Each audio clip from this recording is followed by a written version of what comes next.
Or 7. And Chief Meteorologist McCall Vrydaghs tracked the storms live Monday night and warned hundreds of thousands of people to find a safe place. And we have McCall live in Brookville this afternoon. This is one of the communities an EF4 twister hit. McCall? Well, I'm on Foothill Drive in Brookville, and the damage is similar to what I've seen along the path of what has been determined that EF4 twister.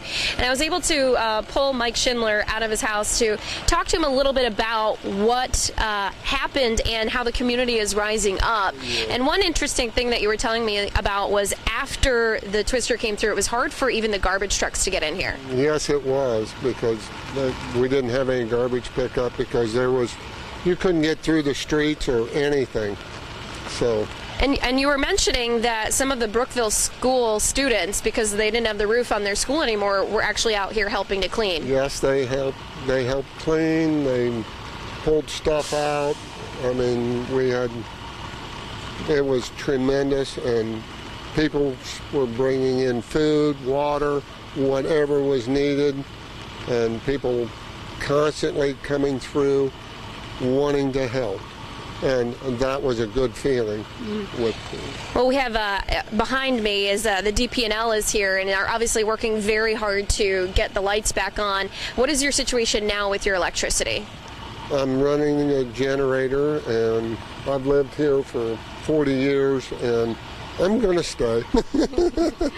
You're going to rebuild, right? And you were mentioning that the community's just been rising up. Can you just speak to a little bit of that?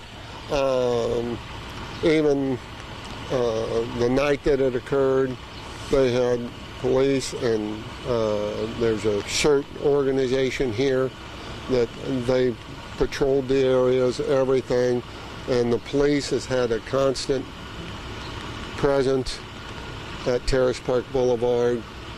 There has been a few break-ins, but it's very minor.